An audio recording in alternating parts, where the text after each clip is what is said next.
마태복음 5장 8절 같이 우리 한 목소리로 같이 고백하겠습니다. 같이 읽겠습니다. 시작. 마음이 청결한 자는 복이 있나니 그들이 하나님을 볼 것이며, 마음이 청결한 자는 복이 있나니 그들이 하나님을 볼 것이며. 오늘 이 말씀 가지고 같이 은혜를 받기를 원하는 것은 완벽을 넘어 주께 나오라, 완벽을 넘어서 주께로 나오라 하는 말씀의 제목으로 같이 은혜를 받기를 원합니다. 사람들은 누구나 그 안에서 온전함을 향해서 나아가기를 원합니다. 완벽함을 이루어 가려고 하죠. 그런 성향들이 누구나 다 있습니다. 그래서 오늘 개인적인 삶 속에서 완벽함을 좀 이루어 가야겠다. 그리고 또 가정에서도 좀 더 잘 해봐야겠다, 온전하게 해봐야겠다. 또 내 일들도 좀 더 완벽하게 성취해 나가야겠다 하는 그런 생각을 하면서 이렇게 우리가 살아갑니다. 그런데 문제는 뭡니까? 자신의 기대했던 만큼 이루어지지 않을 때, 그때 힘든 그러한 시간들을 보냅니다. 물론 우리가 자기가 기대했던 완벽을 향해서 나갔을 때 기대한 만큼 이루어지고 그러면 만족을 누리고 또 평안하고 잘 감당해 나갑니다. 그런데 이 완벽을 향해서 나가려고 할 때 잘 안 되는 때가 있어요. 그럴 때 우리는 위축되고 또 힘들어집니다.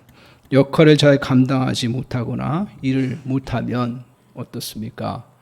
힘들어지고 또 위축되고 더 나아가서는 굉장히 낙심하는 그러한 모습들을 우리가 갖습니다. 이럴 때마다 우리에게 다가오는 게 있어요.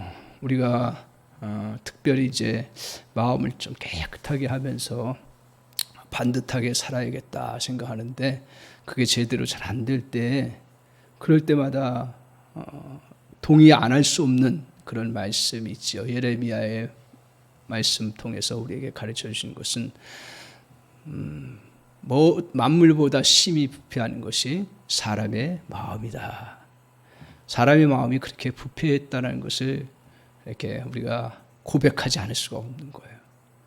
더군다나 우리 주님께서도 말씀하셨죠. 마태복음에서 말씀하시기를 뭐라고 말씀하시냐면, 우리 마음에서 나오는 것이 악한 생각과 살인과 그리고 음란과 또 간음, 그리고 다른 사람을 향해서 비방하는 것, 이런 것들이 우리 속에서 일어난다고 그렇게 말씀하고 있습니다.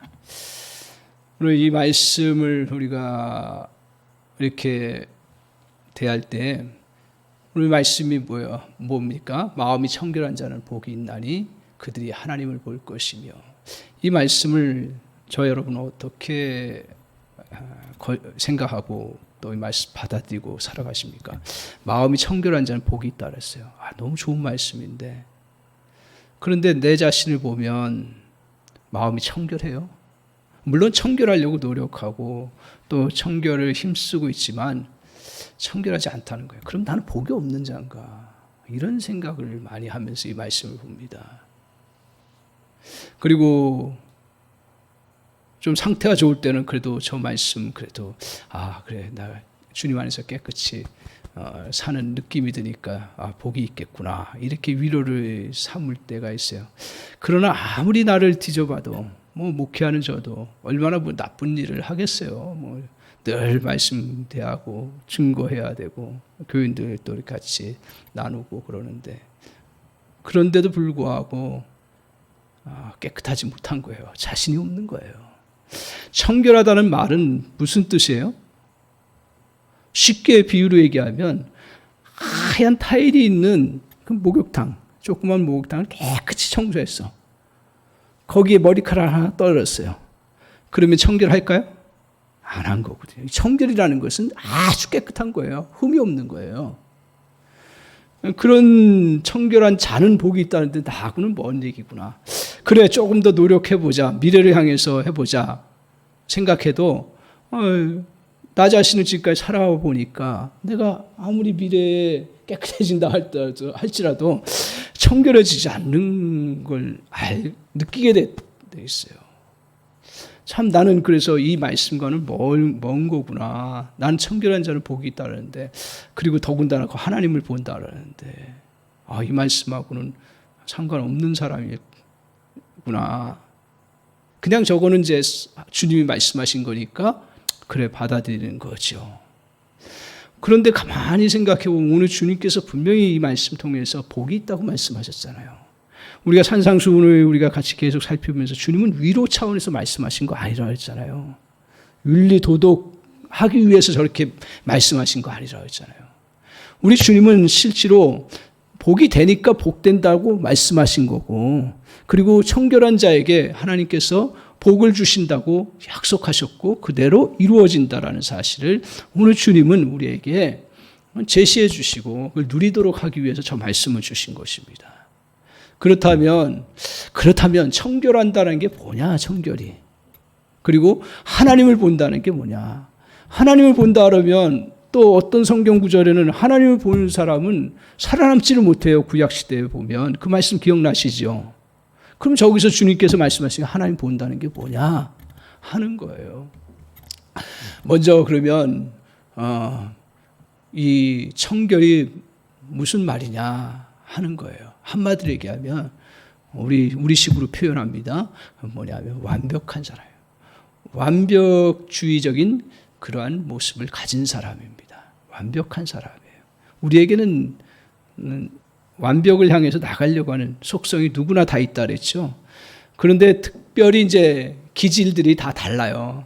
그래서 특별히 좀 더 완벽을 향해서 나아가려고 하는 성향이 센 사람이 있습니다. 그리고 강한 사람이 있습니다. 그래서 자신도 반듯해야 되고 다른 사람도 반듯해야 된다. 이거 다 물론 갖고 있는 그런 생각이지만 완벽주의 성향을 가지고 있는 사람, 이게 신념처럼 굉장히 강하게 있습니다. 그래서 다른 사람이 행동하는 것이나 자신의 행동하는 것에 대해서 옳고 그름이라든가 또 미진한 것들에 대해서 온전한 것이 어디까지 가야 되는지를 너무 정확하게 알고 있어요. 그래서 그 목표를 향해서 가요. 그러다 보니까 이제 다른 사람이나 자신이 잘못한 것이나 실수한 것이나 부족한 것이 무엇인지를 다른 성향의 기질을 가진 사람보다 더 정확하게 봐요. 그러니까 성향이 다 다르잖아요.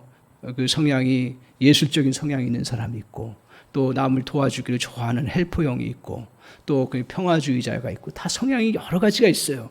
근데 완벽함을 향해서 나가는 사람들은 이렇게 자잘못을 잘 보면서 온전함을 향해서 나가려고 해요. 이게 상태가 좋을 때는 굉장히 좋습니다. 그래서 자신이나 주변에 있는 사람들이 반듯하게 하고 온전하게 잘 일을 처리해 나가요. 관계도 잘 맺어가고 해 나가요. 그러면 이 완전한 사람은 완벽주의적인 성향을 가진 사람은 굉장히 공정하고 반듯하게 일 처리를 하고, 그리고 일도 어떻게 해요? 잘해요. 왜요? 완벽을 추구하니까 빈틈없이 해내니까 일을 잘해요. 근데 여러분 어떻습니까? 저와 여러분이 경험하는 건 뭐예요? 완벽을 향해서 나가려고 하는데 우리 세상을 보면서 누구도 완벽한 사람이 없어요. 그리고 주변에 또 완벽함으로 나를 도와주고 같이 함께 할 수 있는 사람도 없는 거예요. 그럴 때도 있지만 그렇지 않을 때도 있다라는 것입니다. 그러면 어떻게 됩니까? 가까이 있는 사람이 완벽하지 않고 자신조차도 완벽하지 못할 때가 있는데, 타인이 좀 이렇게 부족한 게 보이면 어떻게 해요? 그것을 지적하게 되는 거죠. 나빠서 그런 게 아니에요. 기질 자체죠. 그리고 또 그것을 지적했는데 잘못된 행동이 계속 반복되면 어떻게 돼요? 비난하게 되는 거죠. 비난까지 안 가도 계속 그것에 대해서 요구를 하게 되는 거죠. 그러다가 이제 타인이 그것을 받아들이지 않아요. 그러면 어떻게 돼요? 결국 정죄감에 빠지게 되는 거예요. 그 사람 저렇게 하면 좋은데 왜 저렇게 안 했을까? 정죄감. 이것이 이제 자신의 부분에 있어서 돌아보면 자신도 완벽하지 못할 때가 있어요. 실수할 때가 있고 온전함을 누리지 못할 때가 있어요. 그러면 어떻게 돼요? 자신에 대해서도 어떻게 되면 심한 자책을 하게 됩니다. 이것이 이제 자기도 고쳐지고 않고 능력이 안 되니까 반복돼요. 그러면 어떻게 돼요? 자신이 점점 싫어지고 그리고 죄책감에 아니면 자책감에 사로잡히는 거예요. 따라서 오늘 마음이 청결하려고 하는 완벽주의적인 성향을 가지고 있는 사람들은 겉으로 볼 때 굉장히 반듯하고 좋지요. 저도 모든 사람이 완벽을 향해서 나가는 거예요. 나쁜 건 아니에요. 이게 좋은 거고 그렇게 해야 돼요. 근데 문제는 이제 그렇지 못할 때가 문제라는 거잖아요. 그런 상황들이 더 많은데 이런 완벽주의적인 성향을 가지고 있는 마음이 청결한 사람, 이런 사람들이 행복해요?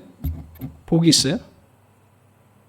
아유, 수제 모르고 지나가면 편해요. 근데 내 눈에는 거슬리거든.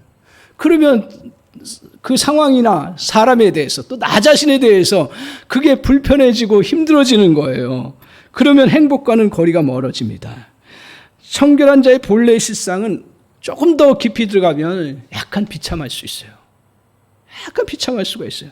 그래서 청결하다고 하는 사람일수록 실수나 실패의 감옥에 갇히기가 쉬운 거예요. 왜? 내가 그렇게 완벽해야 되는데 못했기 때문에 자꾸 그 마음이 그쪽으로 가서 그 마음에 그게 포로가 되는 그러한 결과를 갖습니다.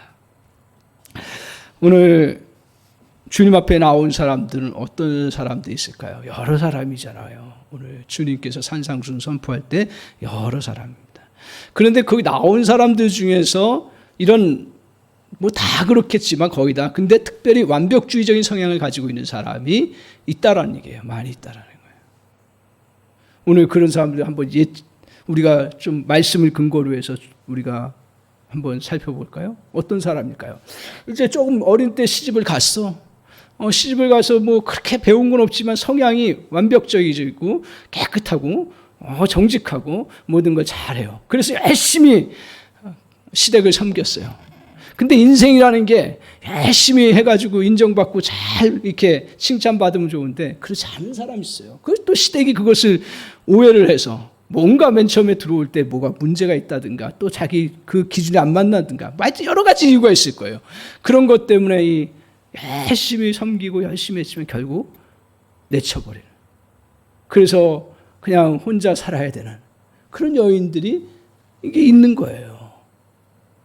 그리고 자녀를 잘 기르겠다고 하는 그런 부모가 있잖아요. 그래서 어려서부터 열심히 가르쳐요. 그런데 이게 잘 가르친다고 하면 할수록 그걸 잘 받아들이는 아이가 있는가 하면 또 그렇지 못한 아이가 있어요. 그래서 이 자녀가 잘못 그냥 그걸 받아들이지 아니하고 그러니까 더 심한 자책을 하게 되고 또 계속 악순환이 가다가 나중에 이상해지네요. 그래서 가정이 풍지박산되는 경우도 있어요. 그런 사람들이 나온 거고요. 또 자기 사업이나 뭐 일을 하면서 열심히 자기가 사업을 잘하고 완벽하게 해요. 고민하면서 잘 해나가요. 그래서 진짜 일을 잘 일구었어요. 근데 세상이 어떻게 돼요? 이런 가운데 있을 때 가까운 사람이나 친구가 그 자기 사업자라는 걸 속여가지고 그걸 다 빼먹네. 그래서 기업이 파산돼. 그 당시에도 기업이라는 조그만 그런 기업이 있었을 거 아니에요. 그래서 하루아침에 가난하게 된 사람, 그런 사람도 주님 앞에 나온 거예요. 제가 이렇게 산상수훈에 이 청결한 자, 가난한 자, 청결한 자, 완벽 성향을 가진 사람들, 그런 사람들 주님이 보시면서 그 사람들 향해서 너희들 뭐라고 얘기하십니까? 마음이 청결한 자는 복이 있다고. 근데 실상은 복이 없는 거예요. 아닌 건 아닌 거지. 주님이 말씀 그렇게 하셨지만 현실적으로는 복이 아닌 거잖아요. 주님 앞에 이렇게 나와 있는 그들의 실상은 복이. 근데 왜 주님이 복이 있다고 했냐 하는 거예요. 왜? 한마디로 얘기하면 이 사람들이 복이 있는 이유는 뭐냐면 완벽함의 한계를 깨닫고 주님 앞에 왔기 때문에 복이 있는 거예요. 무슨 말씀인지 아시죠? 그러니까 완벽해서 정말 청결함을 가지고 살아가려고 하는 수많은 사람도 있을 거예요. 그렇지만 그 사람들이 행복한 사람이 아니라는 거예요. 근데 주님 앞에 그 완벽함의 한계, 나로서는 도저히 내가 완벽할 수도 없고 내가 그 완벽을 요구했는데 완벽을 따르지 않는 사람들이 수두룩하면서 그 인생의 고통 속에서 지내면서 메시아에 대한 소리를 듣고 그분은 온전하신 분이다. 그분 앞에 가면 나의 이러한 정말 청결하고자 하는 그 마음을 채워주실 수 있는 분이구나. 그런 생각을 하면서 주님 앞에 나왔기 때문에 그게 복이 있다라는 말씀입니다. 오늘 주님 앞에 이렇게 나왔기 때문에요. 이게 나오는 게 쉽지가 않습니다. 특별히 이제 완벽하려고 하는 사람들이 성향, 저도 이제 우리가 살다 보면 더 완벽해지려고 노력을 하잖아요. 그래서 살림살이도 대부분 그렇더라고요. 다 보면 40대까지 열심히 그냥 살림 깨끗하게 아주 청도나 이렇게 하면서 잘해요. 50대, 60대들 조금 그게 이제 느슨해지는 그런 부분도 있고 여러 케이스가 있는데, 이렇게 이제 누구나 다 완벽해 나가려고 하는 그 성향 속에서는 어떤 그 딱 안에 자리 잡고 있냐면 그 사람들에게는 커다란 장벽이 있어요. 뭐냐면 그는 비난의 장벽이라는 것입니다. 그건 내 외에 고발자의 소리를 넘는 게 쉽지가 않습니다. 고발자의 목소리에 귀를 기울이기가 싫어요. 그러니까 다른 사람에 대해서 잘못된 것이 잘 보이니까 이게 이제 고발하는 거잖아요. 또 다른 사람이 나한테 또 잘못된 걸 보고 또 뭐라고 고발할까 하면서 내 속에서 또 그 소리를 또 듣고 그러면서 살아가잖아요. 그러니까 고발자의 그 장벽이 이 완벽하려고 하는 사람에게는 큰 겁니다. 그래서 그동안 내가 저지른 실수 생각할 때마다 또 성질을 이기지 못하고 막 분노하고 짜증낸 일, 또 여러 가지 단점들 끊임없이 거론되는 그러한 그 단점들이 끊임없이 내게 거론돼요. 속에서라 또 다른 사람에게서. 이런 소리 앞에 딱 막혀버리는 거예요. 이게 투명한 거 이거 보이지 않아요. 근데 이게 딱 막아서 조금도 앞으로 나가지 못하는 것처럼 그렇게 고발자의 소리에 자기도 모르는 사이에 그렇게 막혀버리는 거예요. 그래서 오늘 그 사람들이 이 비난의 소리를 뛰어넘을 수 있는 그 은혜를 누리는 것이 중요한데, 로마서 10장 9절에 19절에 이렇게 말씀하고 있습니다. 그 사람들이 주님 앞에 나올 수 있었던 건 뭐예요? 믿음은 들음에서 난다. 듣는 귀가 열린 거예요. 어떤 하나님의 은혜로 그들이 이 자리에 옷까지 오게 된지 모르지만 하나님께서 그 마음속에 또 감동을 주신다든가, 또 다른 사람의 이야기를 통해서 들려주신다든가, 또 내 생각을 하나님께서 또 이렇게 바꿔주신다든가, 그래서 주님의 소리를 들어봐야겠다 하고 내 그 안에 완벽을 향해서 나가려고 했다가 수없이 쏟아지는 그러한 비난의 장벽들을 그걸 일단 넘고 그리고 주님 앞에 나오는 그러한 사람들이라는 거죠. 그 사람들이 복된 사람들인 거예요. 그래서 주님께서 항상 말씀마다 끝마다 뭐라 하냐면 귀 있는 자는 들을지어다. 듣는 귀가 복되도다. 그렇게 말씀하시네요. 그러니까 이게 들을 수 있다는 게 얼마나 큰 복인지 모릅니다. 오늘 저의 마음속에 계속 잊혀지지 않는 그런 자매님이 있습니다. 제가 섬기던 교회의 교구 식구였습니다. 이 자매님이 굉장히 이제 순서를 따라서 제가 신방을 하잖아요. 가서 이제 신방하는데 순수하고 한 40대 초중반 됐어요. 아주 순수하고 아주 맑고 또 인상도 더 좋고. 그래서 이제 보통 가서 기도 제목이 뭐예요? 이렇게 물어봐요. 저는 그 패턴 있잖아요. 물어보는데 대뜸 하는 말이, 기도 제목 얘기하기 전에 제가 누군지 아세요? 그래서 자매님은 어디 지역에 저희 교구 이름 누구라고 딱 얘기를 하면서 했더니 그런 거 말고요, 제가 어떻게 지내왔는지 아시냐고 그러더라고요. 그래서 잘 모르겠는데요. 그랬더니 자기 이야기 보따리를 풀어내는 거예요. 이 자매님이 이제 박사과정에 있는 그 남편과 이제 결혼을 했어요. 그러니까 박사과정 이제 공부하는 과정이기 때문에 공부하느냐고 열심히 또 바쁘게 논문도 준비하고 그런 이제 남편을 만나서 결혼을 했어요. 그러니까 당연히 이제 뭐 본인들도 그냥 부모님들 시댁 부모님과 같이 살겠다 생각하고 같이 이제 살았어요. 경제적으로 조금 이제 의존할 수밖에 없죠. 남편이 그렇고 이 자매님은 그 당시 직업이 없었으니까. 그래서 이제 사는데 시어머니가 이 며느리를 탐탁치 않게 여기네요. 그 이유에 대해서는 잘 듣지를 못했어요. 뭐 예를 들어서 시집 볼 때 뭐 혼숙감이 기대보다 못 가져왔다. 그러면 이제 뭐 또 그런 것 때문에 그런지 또 성격이 한번 여러 가지가 있을 수 있어요. 하여튼 제가 보기에는 뭐 미운 짓을 전혀 할 사람이 아닌데 시어머니가 이렇게 미워하는 거예요. 싫어하는 거예요. 그래도 이제 자매님은 이게 자기가 열심히 또 성격도 깔끔하고 또 순종적이고 하여튼 최선을 다하고 완벽한 성격이니까 그냥 열심히 섬겼어요. 그런데도 사람 마음이 잘 안 바뀌나 봐요. 감정이라는 게. 시어머니가 좋아하지 않는 거예요. 점점 심해지는 거예요. 그런데 다행히 임신을 했네. 임신을 하면서 시어머니가 태도가 바뀌는 거예요. 그러면서 뭐라고 하냐면, 야, 손자 하나만 낳아라. 손자. 그러니까 아들이죠, 아들 하나만 낳아라. 그러면서 이제 표정도 바뀌고 좀 좋아해 주는 거예요. 그러면서 이제 나름대로 조금 이제 이렇게 잘 지냈는데, 낳네? 뭘 낳았을까요? 딸 낳았어요. 딸 낳았어. 그러니까 이게 그전보다 더 심한 거예요, 시어머니가.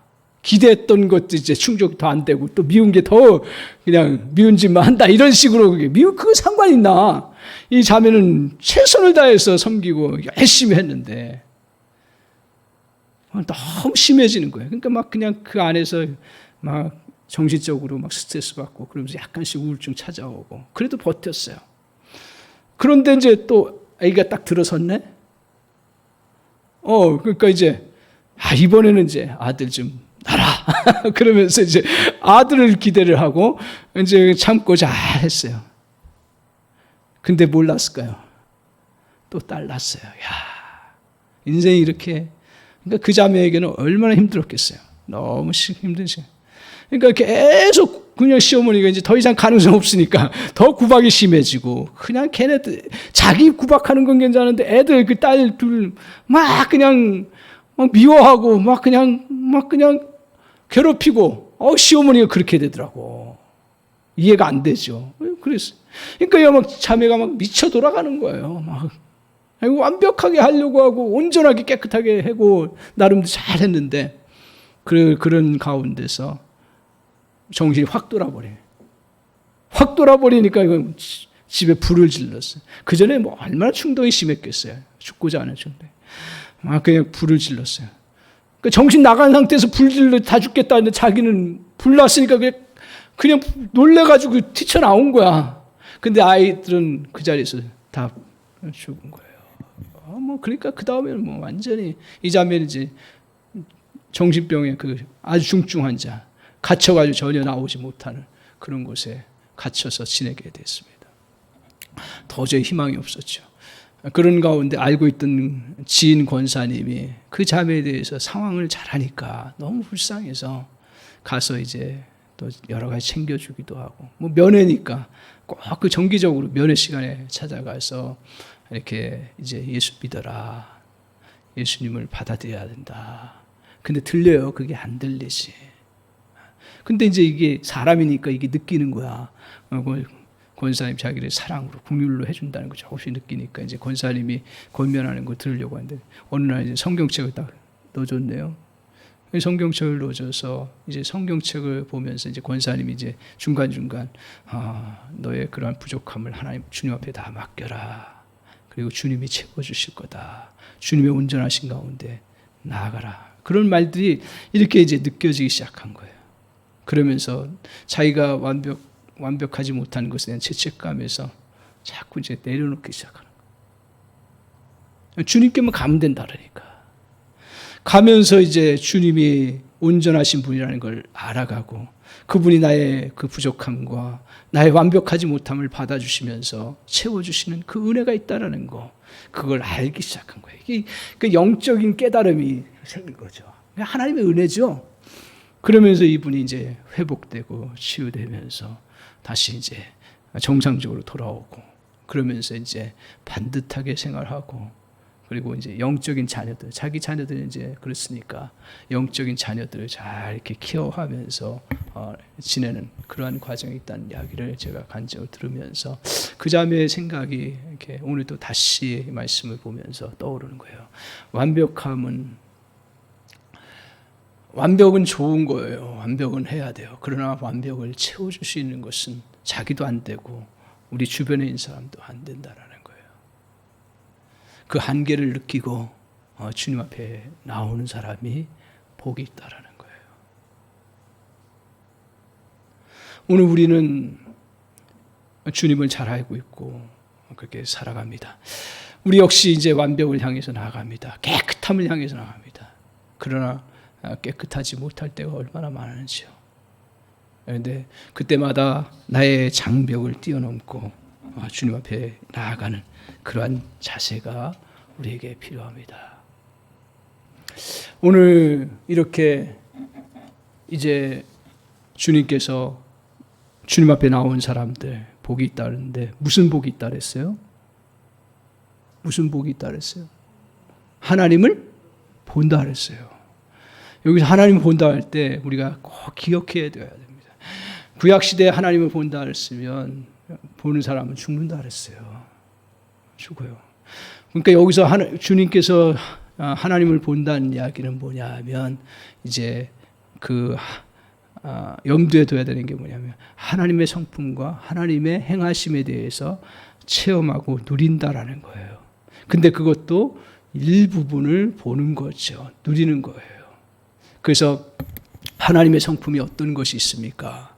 하나님의 성품이 우리를 향한 사랑하심이 있고, 그리고 또한 우리에게 정말 또 우리를 거룩하신 품성이 있고, 전지전능하신 품성이 있고, 무소부지하신 품성이 있고, 자비의 품성이 있고, 또 긍휼의 품성이 있고, 수많은 하나님 주님의 그 풍성하심의 그 은혜가 우리 가운데 주님에게 있어요. 근데 그때 경험할 때 그 일부를 경험한다는 거예요. 또 주님의 일하심이 어떤 일하심이 있어요. 대표적으로 온 우주를 창조하시는 거대한 일을 하셨고, 인간의 역사 속에서 또 개입하셔서 이런저런 일들을 계속 이루어 가시고, 또 하나님 섭리 가운데서 역사를 운행하시는 그런 일들이 있어요. 그런 것 중에 하나를 경험한다라는 거예요. 그 대표적으로 이제 아브라함 같은 경우는 어떻습니까? 아브라함은 이 무에서 유를 이루시는, 불가능에서 가능을 이루시는 하나님의 성품을 본 거예요. 그래서 주님께서 뭐라고 하셨어요? 하나님께서 아브라함아, 내가 너에게 복의 근원이 되게 했고, 그리고 너의 몸에서 정말 믿음의 자녀가 나올 것이다. 그렇게 약속을. 근데 인간적으로 생각할 때는 도저히 불가능하잖아요. 그런데 주님이 약속하신 것이니까 그 약속의 주님이 이루실 것이라고 하는 거, 그것을 온전히 바라보면서 자기가 부족하다는 걸 깨닫고 그냥 바라보면서 주님 앞에 믿음으로 걸어갔을 때 그에게 믿음의 자녀가 주어지고, 그리고 그 속에서 하나님이 신실하신 약속하심과, 그리고 죽은 몸과 같은 자기에서 생명이 다시 태어나게 되는 그러한 그 기적 같은, 정말 죽은 자를 살리시는 그런 하나님의 전능하심의 부분에 대해서 아브라함은 경험하고 누렸습니다. 그게 하나님을 본다는 거예요.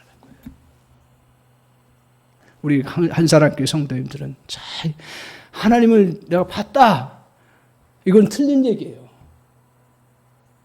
하나님을 봤다, 그러니까 사람마다 이게 용어가 표현하는 게 다 달라요. 근데 우리는 정확하게 정리를 하셔야 돼요. 우리 하나님을 봐요. 그렇지만 하나님을 본다라는 게 하나님의 그 존재 자체를 우리가 어떻게 봐요? 우주보다 크신 분이고, 우리가 대면할 수 있는 그러한 분이라면 하나님이 아니죠. 하나님을 성품의 일부를 누리고, 그리고 일하심의 일부를 누리고, 하나님의 일부를 우리가 누리면서 체험하면서 나아가는 거예요. 그걸 이제 많이 보는 거예요. 그러니까 많이 본다는 걸 많이 경험한다라는 거죠. 그것을 내 마음속에 누린다라는 거예요.